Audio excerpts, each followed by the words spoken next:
네, 지금 여러 가지 변수에 거기에다가 배당락일까지 많은 종목들이 겹치면서 지수의 낙폭이 좀 커지고 있는 상황입니다. 전체적인 시장 그림 그리면서 투자 전략 세워보도록 하죠. 오늘 이 시간 채슬리 투자자문의 박세익 대표와 함께했습니다. 안녕하세요. 안녕하세요. 네, 지난해에는 미국 증시가 글로벌 대비해서 아웃퍼폼을 하면서 서학 개미들이 상당히 많이 늘어났습니다. 하지만 올해 주가의 흐름을 보자면은 S&P 500이라든지 나스닥을 중심으로 좀 조정이 나오면서 고점 대비해서 한때는 10% 정도 조정을 받지 않았습니까? 그 정도면 약세장의 진입에 대한 우려가 좀 커진다라고 볼 수가 있겠는데 미국 증시 지금의 상황은 어떻습니까? 네, 미국 시장으로 가신 우리 서학개미 투자자분들이 걱정이 좀 많으실 거고요. 또 미국 시장이 약하다 보니까 우리 시장도 크게 밀리는 거 아닌가 이런 걱정들을 많이 하실 겁니다. 지난 2월 19일이었습니다. 6,147포인트를 기록했던 S&P 500 지수가 이번 3월 달 들어서 고점 대비 10% 이상 하락을 했고요. 보통 10% 이상 하락을 하면 약세장으로 진입한 거 아닌가 그런 우려를 나타냅니다.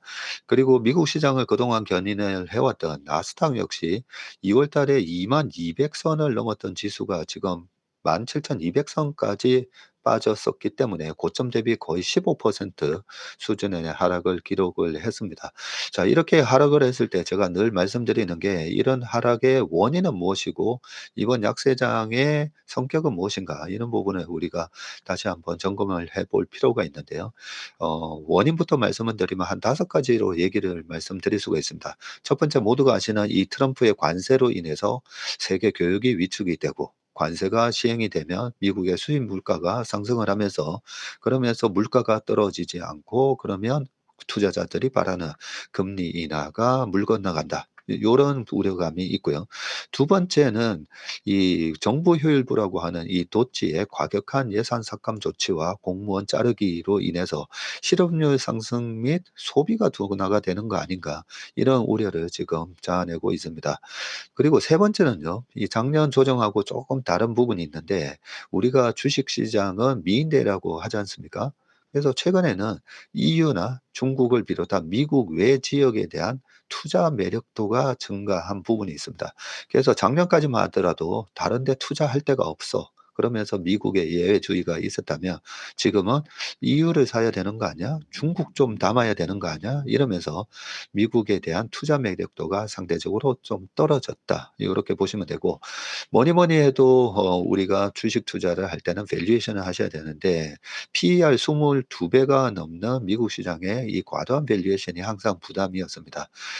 우리가 주식 투자가 나은가 아니면 채권 투자가 나은가 이걸 갖다가 일드 갭이라고 해서 계산을 하지 않습니까? 미국 시장의 PER 22배를 1 나누기 22배로 하면 4.5%가 나오고요. 그동안에 미국채가 4.5% 전후에서 왔다 갔다 했기 때문에 채권 투자와 상대적으로 비교해도 미국 시장의 22배가 넘어가면 주식 투자가 매력이 없어진다. 이렇게 볼 수가 있습니다. 그리고 마지막으로는 작년까지만 하더라도 미국 기업의 EPS 전망치가 계속 우상향이 됐었는데 최근에는 연초 이후 EPS 전망치가 좀 하락을 하고 있는 이 부분도 미국 주식 시장의 하락의 원인이 되고 있는데요. 자, 지금 보시는 이 차트는 흰색은 미국 S&P 500의 EPS 추이를 나타내는 거고요. 초록색이 주가인데요. 이 갈색으로 돼 있는 부분이 바로 PER입니다. 그래서 조금 전에 말씀드렸던 과도한 PER 22배가 넘었을 때 조정을 받았었고요. 그리고 작년 8월 달에 8월 5일 날 있었던 엔캐리 트레이드 청산 때도 보면 PER이 딱 20배를 깼다가 올랐었는데 최근에도 보면 20배 수준을 찍고 살짝 반등이 들어가는 이런 모습을 보이고 있습니다. 자, 그런데 왜 하필 이번 3월 둘째 주가 조정의 저점이었을까라는 부분을 생각을 해 보면 우리가 또 앞으로의 솔루션을 찾을 수가 있는데 3월 18일하고 19일 날 FOMC 회의하고 BOJ 회의가 있었었죠. 미국과 일본의 중앙은행의 통화 정책에 대한 불확실성 때문에 이 두 중앙은행의 회의를 앞두고 미국 시장의 조정이 바닥을 치고 지금 올라오는 부분이기 때문에 그런 통화 정책에 대한 불확실성은 좀 없어졌다라고 볼 수가 있고요. 그래서 결론적으로 말씀드리면 지난 8월 초 엔캐리 트레이드 청산 쇼크로 고점 대비 10% 빠졌다가 올라온 것처럼 이번에 조정도 저는 단기적으로 끝날 가능성이 높다 이렇게 생각됩니다. 네, 미국 증시에 대해서 단기 조정으로 끝날 가능성이 높다라고 말씀해 주셨습니다. 증시와 관련해서는 잠시 후에 추가적인 말씀 듣기로 하고요. 우리 지금 당장에 다음 주면은 4월 2일에 미국에서 상호 관세를 발표를 하니까 여기에 대한 불안감도 있지 않겠습니까? 이 부분에 대해서는 어떻게 지금 바라보고 계십니까? 네. 우리가 한 번 속지 두 번 속냐 뭐 요런 얘기도 많이 하지 않습니까? 이번에 이 관세에 대한 충격 때문에 2월 3일 날 시장이 큰 폭으로 밀렸던 이유도 트럼프 대통령 1월 20일 취임 이후에 갑자기 2월 달에 관세를 그대로 시행할 거다. 이 얘기 때문에 주가가 한번 크게 빠졌었고요. 두 번째 3월 초에도 보면 관세를 또 시행하겠다. 이 얘기 때문에 빠졌다가 올라오는 부분을 두 번이나 우리가 겪었습니다.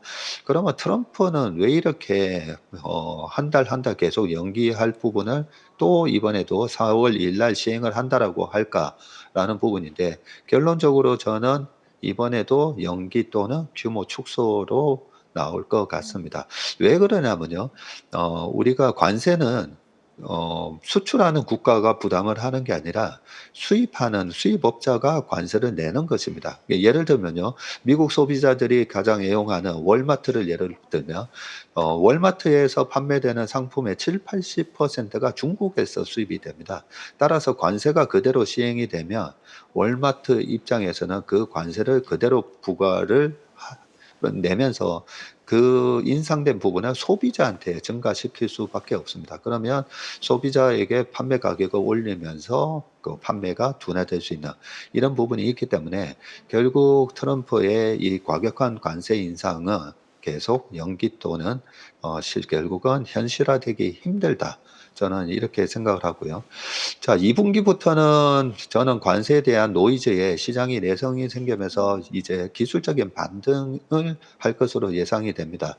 퀀트 분석에 의하면 전통적으로 미국 대통령 1년 차에 보면 1 분기 수익이 별로 안 좋고요. 3 분기 수익이 별로 안 좋고 반면에 지금 보시는 표에 보면 2 분기부터는 시장이 오를 확률, S&P 500이 오를 확률은 61.1%에 달하고요.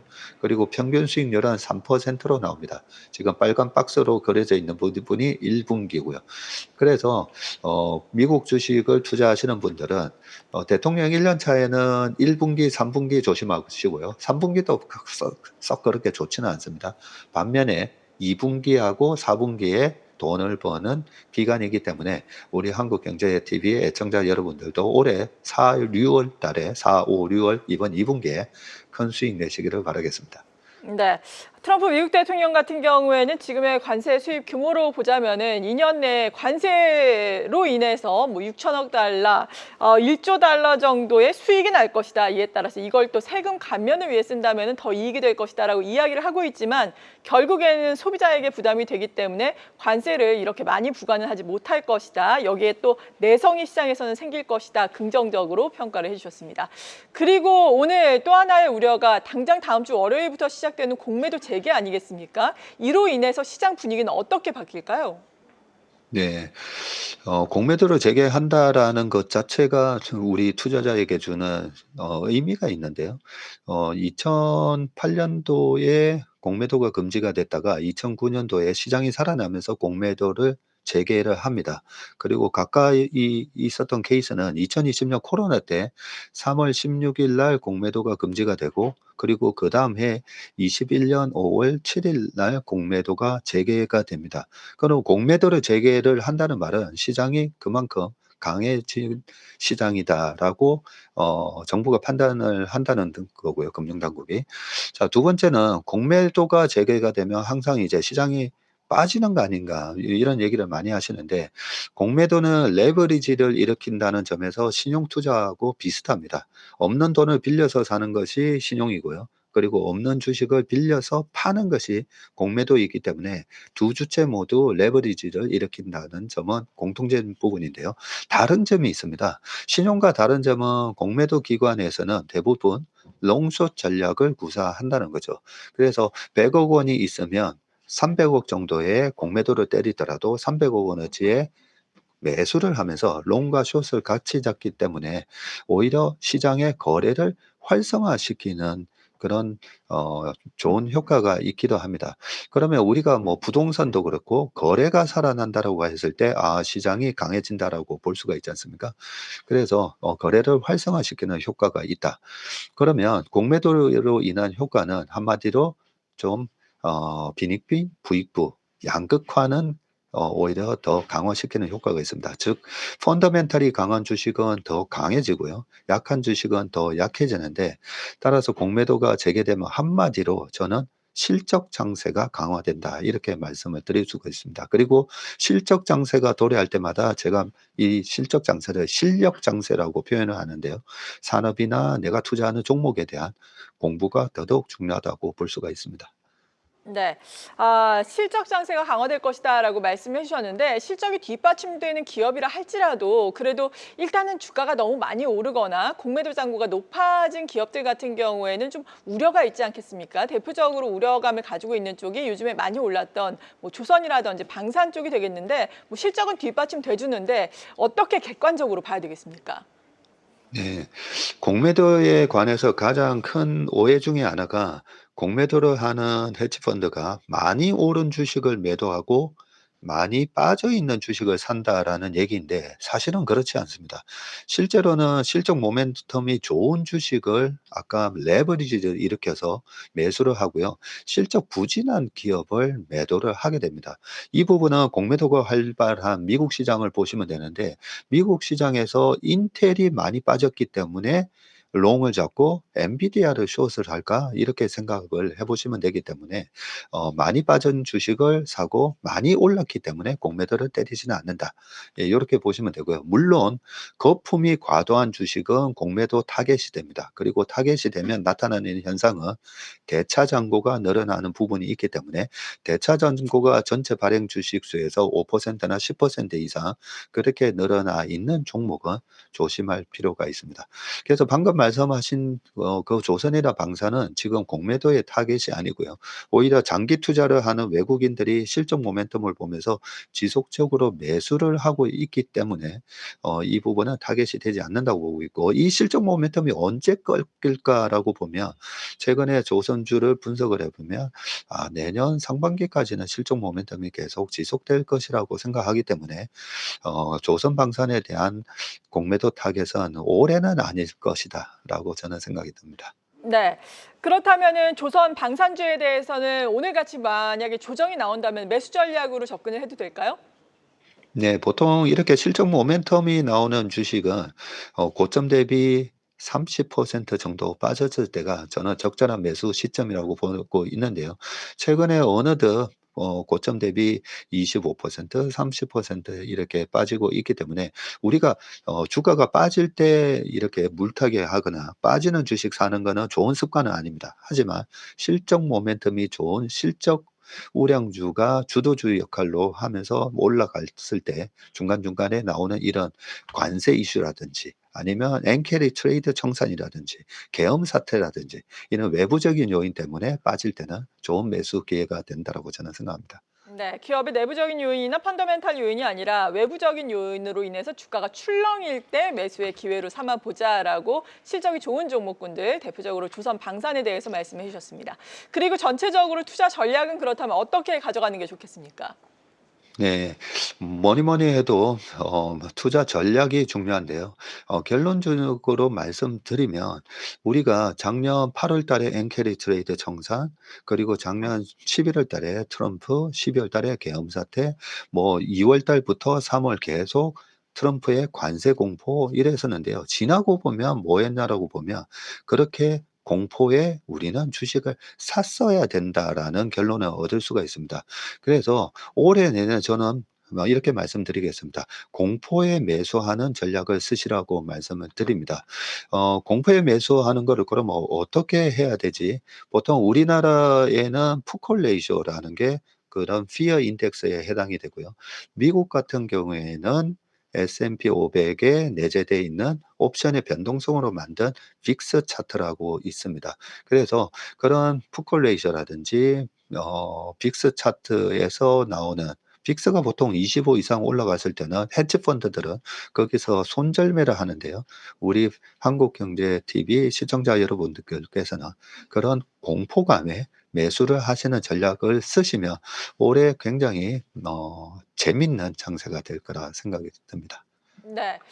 그리고 앞서서 우리가 짚어본 여러 가지 변수들 이외에도 오늘은 많은 기업들이 배당 라기를 맞게 됩니다. 그래서 특히나 코스피 같은 경우에는 하방으로 변동성을 더 키우고 있는데 이러한 뭐 악재성 소식이 나왔고 그리고 배당 라기에 대한 영향력으로 인해서 주가의 낙폭이 커지고 있는 오늘 같은 날도 공포의 매수를 하자 이런 논리가 맞아 들어가는 건가요?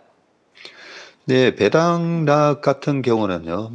보통 우리나라에는 금융소득 종합과세 때문에 이 배당을 싫어하시는 분들이 많습니다. 그런데 배당락이라는 말은 이제는 그 주식을 사도 이 배당하고는 상관이 없게 됩니다. 그래서 보통 우리가 연말에 있었던 배당락이라든지 3월 달에 있는 배당락에 주식을 매수를 했을 경우에는 항상 좀 결과가 좋았다라는 걸 알 수가 있기 때문에 배당을 받기 싫어하는 분들은 그전에 주식을 팔았다가 배당락일부터 다시 주식을 매수하는 그런 경우가 많다라는 걸 말씀드리고요. 지금 보시는 이 차트가 코덱스 200을 가지고 풋콜 레이쇼 등을 이용해서 만든 저희 체슬리 AI 시스템에서 만든 신호인데요. 지금도 보시다시피 지난 12월 3일 날 이렇게 공포 지수에서 매수 신호가 떴고요. 12월 9일이었습니다. 그리고 올해 2월 3일에도 저렇게 빨간색 줄이 뜨면서 매수 신호가 발생했고 이번에 3월 13, 14, 15 이때 FMCA랑 BOJ 회의가 있었다 그랬죠. 그때도 저렇게 공포에 매수하라는 신호가 발생을 했었기 때문에 풋콜 레이쇼 같은 공포 지수를 많이 이용하시고요. 미국 주식을 투자하시는 분들도 마찬가지입니다. S&P 500을 가지고 빅스 차트란 여러 가지 지표를 가지고 만들어 놓은 이 시그널인데 이 부분도 보시면 23년도에 23년 10월 30일 날 신호가 발생했는데 이때가 미국의 10년물 국채 금리가 5%를 찍었을 때고요. 24년 8월 5일은 엔캐리츠 레이트 청산.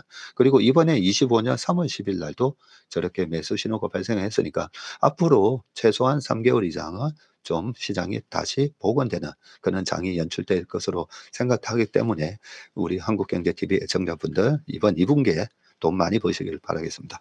네, 지금은 사실 온갖 악재가 불확실성이 팽배한 국면이기 때문에 안 좋아 보이지만 2분기에는 좋아질 수 있을 것이다. 긍정적인 전망해 주셨습니다. 지금까지 체슬리 투자자문의 박세익 대표였습니다. 고맙습니다. 계속해서 다양한 경제 이슈를 알고 싶다면 구독과 좋아요, 알림 설정 부탁드립니다. AI 캐스터 권미정이었습니다.